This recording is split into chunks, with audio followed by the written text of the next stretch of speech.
Hey everybody, so this is what am I saying? This is the last video about this that I'm doing, other than the updates right now, because I know there's been like part 1, part 2, and part 3 already, or this is part 3.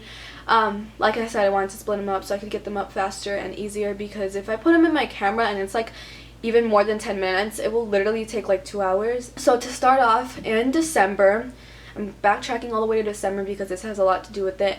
I was on birth control. You know, I've been on birth control up until I found out I was pregnant. So, birth control, you have 3 weeks of pink pills, and those are the pills that have like the stuff in them, and then you have 1 week of inactive pills, and those are the pills for when your period is here. So basically you go through all the pink pills and then you get to the active pills, and that's when your period will start.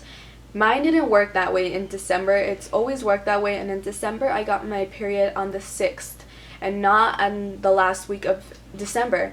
I got a 2-week period. It was really heavy, and I was passing chunks of stuff like blood clots, and I first suspected maybe I had a miscarriage, but nobody believed me because they're like, you didn't even know you were pregnant, you know, and I was like, I know I didn't, but what if I was and I miscarried? But no one believed me, and I kept going on and on about it, and no one believed me.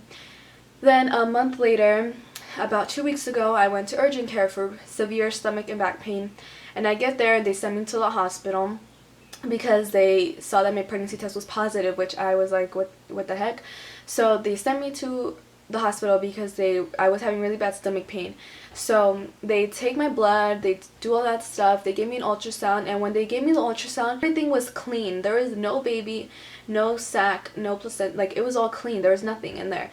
Like it didn't look like I was pregnant or like I had had a miscarriage, or if I did, everything was out already. They checked my HCG, which HCG is the pregnancy hormone, and they check it, and I only had 300. So that is very low. So they're like, in 2 days, go to your OBGYN and get it checked again. So I was like, okay. I go 2 days later, they do an ultrasound again, and they still don't find anything, and they take my HCG, and my doctors couldn't give me my results right away, so they're like, come back in 2 more days. So we come back in 2 more days, and they gave me an ultrasound again. And by the way, all these ultrasounds were transvaginal, which is when the big old stick goes into your vagina, and that's how they look. And this time they saw the baby's sac. So they didn't see a baby, but they saw the sac. And then I got my HCG, which this is the biggest debate of my life, because I heard 13,600 and my mom heard 1,300. And this is a big deal, and I will tell you guys why next. So a couple of days pass, and this happened about 2 days ago. So on Saturday or Friday this happened. I started to bleed, and I bled that whole, like, not the whole day, I bled for like a couple hours, then it stopped, and then the next day I started bleeding again. And so I called my mom and I was like, I need to go to the hospital, I'm bleeding. And she takes me. We go to the hospital, they do a transvaginal ultrasound, and they see the baby this time. So now it's not just a sac, but it's a baby. They took his fetal heart rate, and it was low. It was 65, and it is supposed to be above 120. So that was really low, but it could be that the lady just didn't get it right. Like, she couldn't get it good. So that, I kind of calmed down about that when she said that. She's like, I had difficulty finding it in the first place, and when I did, it was 65.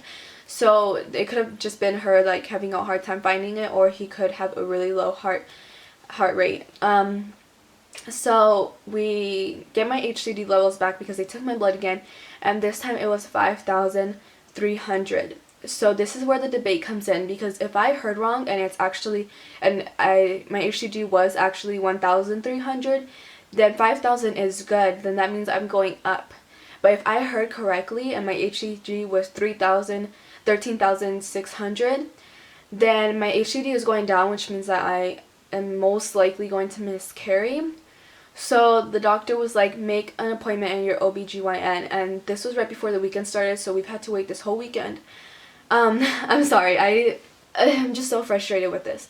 So I have to, on Monday, I'm gonna go back in, they're gonna do another transvaginal ultrasound, and they're gonna tell me what my HCG was. So if it was 13,000 or 1,000, it's basically going to tell us if I'm miscarrying or not. I'm very nervous. You know, this is a baby, and I don't want to lose the baby. I was upset at first, and that's what bugs me the most. I was saying, I don't want it, I don't want it, I don't want it. and now I might not get to have it, and it bugs me really, really bad. But you know, there's nothing I can do, so I'm just waiting to see what they tell me. I'm very, very, very anxious. So I hope you guys enjoyed this video, and I'll see you guys next time. Bye.